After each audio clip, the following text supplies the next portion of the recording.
যোৰহাট প্ৰগতি মটৰ্ছত EV day উদযাপন যোৰহাট প্ৰগতি মটৰ্ছে আজি বৰ্তমান সময়ত ইলেক্ট্ৰনিক বাহনৰ গুৰুত্বতা সম্পৰ্কত এটি অনুষ্ঠান অনুষ্ঠিত কৰে। এই অনুষ্ঠানটিত উপস্থিত গ্ৰাহক তথা অন্যান্য ব্যক্তিসকলৰ সন্মুখত ইলেক্ট্ৰিক বাহনৰ গুৰুত্ব তথা ব্যৱহাৰ সম্পৰ্কত আলোচনা আগবঢ়ায়। বৰ্তমান সময়ত যে ইন্ধন চালিত বাহনতকৈ ইলেক্ট্ৰিক বাহনে ব্যক্তিৰ টকা খৰচ বহু পৰিমাণে কমায় সেয়াও অৱগত কৰে। লগতে ইতিমধ্যে ইলেক্ট্ৰনিক বাহন ক্ৰয় কৰা ব্যক্তিয়ে এই বাহনৰ পৰা যথেষ্ট পৰিমাণে উপকৃত হৈছে বুলি মত প্ৰকাশ কৰে। Bureau report, news update.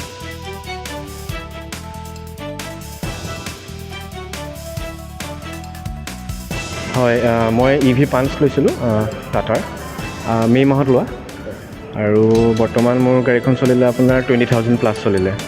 Third ছাৰ্ভিচিঙো মোৰ হৈ গ'ল। যথেষ্টখিনি মই ছেটিছফাইড, ফুলি ছেটিছফাইড। তাৰমানে হয়, মাইলেজ আপোনাৰ 300 প্লাছেই মই পাওঁ। এতিয়া দেখা যায় যে আপোনাৰ ইভি মটৰ যি হওক, ইভি মটৰ আপোনাৰ ধৰক চাৰ্জিং মানে যিটো ষ্টেচন, হয়, তাৰ অকণ প্ৰব্লেম, আপুনি তেনেকুৱা কিবা প্ৰব্লেম পাইছে? একচুৱেলি আমাৰ অসমত চাৰ্জিং ইনফ্ৰাষ্ট্ৰাকচাৰটো অকণমান ডেভেলপিং ষ্টেজত আছে। সেইকাৰণে অকণমান হয়তো আমি ইভিৰ ইউজাৰ্ছখিনি অকণমান কম্প্ৰমাইজ কৰিব লাগিব। আৰু এটা বিশেষ কথা, যিসকলে ইভি ল'ব বিচাৰে তেওঁলোকে ইভি লোৱাৰ আগত এবাৰ ইভিৰ বিষয়ে অকণমান চাৰ্চ কৰি ল'লে ভাল, অকণমান ষ্টাডি কৰি ল'লে ভাল। আৰু লোৱাৰ পিছত যেতিয়া আপুনি এটা ট্ৰিপ কৰিব, ধৰি লওক আজি অহাকালি আপুনি প্লেন কৰিছে ক'ৰবাত যাম বুলি, আমাৰ ইভিৰ টাটা পাৱাৰৰ ফালৰ পৰাও এপ আছে আৰু বিভিন্ন ধৰণৰ এপ আছে। যিহেতু অকল টাটা পাৱাৰে বুলিয়ে নহয়, চাৰ্জিং ষ্টেচন বেলেগ বেলেগ আপোনাৰ কোম্পানীও বহাইছে। সেই সম্পূৰ্ণ এপখিনি আপোনালোকে মোবাইলত ডাউনলোড কৰি লৈ পেলাই সেইমতে যদি প্লেন কৰে তেতিয়াহ'লে সমস্যাৰ পৰা সমাধান পাব। ধৰক আপোনাৰ যোৰহাটৰ পৰা গুৱাহাটী গ'লে কিবা প্ৰব্লেম পায় নেকি চাৰ্জিঙৰে? ইলেক্ট্ৰিক ভেহিকেল যোৰহাটৰ পৰা আপুনি গ'লে আপোনাৰ কাজিৰঙাত আপুনি পাব, কহৰাত আপুনি পাব, আইৰা ৰেজৰ্টত আছে, তাৰপৰা আপোনাৰ নগাঁৱত আছে বাইপাছত, তাৰপৰা আগলৈ গৈ আপুনি খানাপাৰাত পাবই, আৰু বাকী গুৱাহাটীতো এভেইলেবল আছে। 300 প্লাছ পোৱা যায়। কিমান টাইম লাগে? আপোনাৰ আমাৰ ঘৰৰ যিটো চাৰ্জাৰ থাকে সেই চাৰ্জাৰটোতো শ্ল' চাৰ্জাৰ হয়, 3.3 কিলোৱাটৰ। সেইটোত আপোনাৰ 0ৰ পৰা 100 কৰিবলৈ গ'লে আপোনাৰ প্ৰায় 13 আৱাৰ্ছ লাগি যায়। সেইটো ঘৰত চাৰ্জ দিব পাৰে। আৰু বাকী যিখিনি আপোনাৰ বাহিৰত থাকে সেইখিনি 7.4 থাকে, আপোনাৰ 30 কিলোৱাট থাকে, 35 কিলোৱাট থাকে, আৰু সেইখিনি ফাষ্ট চাৰ্জাৰ হয়।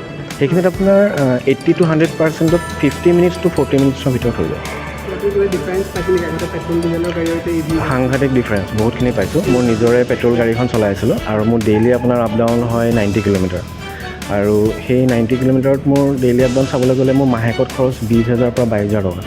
এতিয়া বৰ্তমান মোৰ লাইটৰ বিল আহিছে 3,500, 3,000 আৰু কোনোবা এটা মাহত 2,800 টকা। ৰাইজক এটাই অনুৰোধ যে ইক' ফ্ৰেণ্ডলি গাড়ী, যিটো এনভাইৰনমেণ্টক সহায় কৰিব, আৰু দ্বিতীয়তে আমাৰ যিটো ধৰি লওক পকেট ফ্ৰেণ্ডলি বুলিও ক'ব লাগিব, কাৰণ পাৰ কিলোমিটাৰ ৰানিং কষ্ট 1.20 টকা। আমাৰ গাড়ীৰ ৰেঞ্জ ষ্টাৰ্ট হয় 7,99,000 পৰা মেক্সিমাম 17,49,000লৈকে আছে।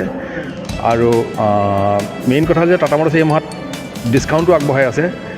আৰু ছেকেণ্ডলি আৰু এটা কথা মই ক'ব বিচাৰোঁ যে আপোনাৰ এইখন গাড়ী যদি ইউজ কৰে, তেওঁ পাৰ কিলোমিটাৰ ৰানিং কষ্ট আপোনাৰ 1.20 টকা। সেইটো মই ৰিপিট কৰাৰ নিচিনাই হ'ল।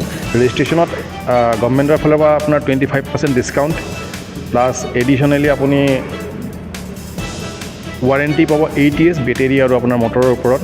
গতিকে মই সকলোকে আহ্বান জনাম যে নিজৰ যিটো বৰ্ধিত খৰচ তেলৰ লগত কৰিব লগা, সেইটোৰ পৰা কম কৰিবৰ কাৰণে যাতে তেখেতসকলে মানে ইভি ক্ৰয় কৰে, কাৰণ আহিবলগীয়া সময়ত ইভি একমাত্ৰ গাড়ী হ'বগৈ। ৱাৰেণ্টি আপোনাৰ কিমান বছৰ? ৱাৰেণ্টি আমাৰ বেটেৰী আৰু মটৰ ৱাৰেণ্টি 8 years, 1.5 লাখ কিলোমিটাৰলৈকে ৱাৰেণ্টি থাকিব, 8 years। গতিকে মেইনলি বাজেট ফ্ৰেণ্ডলি। যদি যিজন মানে 100 কিলোমিটাৰ ডেইলি চলায়, তেওঁ ধৰি লওক 1,000 টকা য'ত খৰচ ইয়াত 120 টকা খৰচা হ'ব। জনপ্ৰিয় আগতকৈতো বহুত মানে মানুহৰ একচুৱেলি আগ্ৰহ বাঢ়িছে, কিন্তু এতিয়াও জানিবলৈ বহুত ইচ্ছুক বহুত মানুহ যে ল'লে কি হ'ব কি নহ'ব। গতিকে কিন্তু যি এক্সপেৰিমেণ্ট কৰা অকণমান আগ্ৰহ নোহোৱা সেইখিনি মানুহে একচুৱেলি পাৰ্চেছ কৰিছে, বাকীখিনি এতিয়াও চাই আছে যে আমি কি কৰিম। এতিয়া আপোনাৰ ধৰক AC বা হিটাৰ চলালে চাৰ্জিঙত কিবা এনেকুৱা মাইলেজত কিবা হয়? মাইলেজত এফেক্ট চাওক, ইয়াত পেট্ৰল আৰু ডিজেলৰ যিটো কনচেপ্ট একেটাই। আপুনি যদি হাই স্পীডত চলাই বেটেৰী কনজাম্পশ্যন বাঢ়িব, যদি AC চলাই বেটেৰী কনজাম্পশ্যন বাঢ়িব। কিন্তু এটা কথা ঠিক যে ইয়াত আৰু বহুত বেছি সুবিধা আছে। ধৰি লওক আপোনাৰ ৰাস্তাত বোলে গাড়ীখন বেটেৰী চাৰ্জিং শেষ হৈ গ'ল, তেতিয়া আপুনি বেলেগ এখন গাড়ীৰ পৰা চাৰ্জিং ল'ব পাৰে। যিকোনো এটা প্লাগ পইণ্ট থাকে ঘৰত চাৰ্জিং ল'ব পাৰে, আৰু গাড়ীখন কিনাৰ লগে লগে এটা চাৰ্জিং পইণ্ট ঘৰত ইনষ্টলেশ্যন কৰা হয়। প্লাছ ইয়াত 3টা টাইপৰ চাৰ্জাৰ আহে, 3.3, 7.5 আৰু আপোনাৰ ফাষ্ট চাৰ্জাৰ।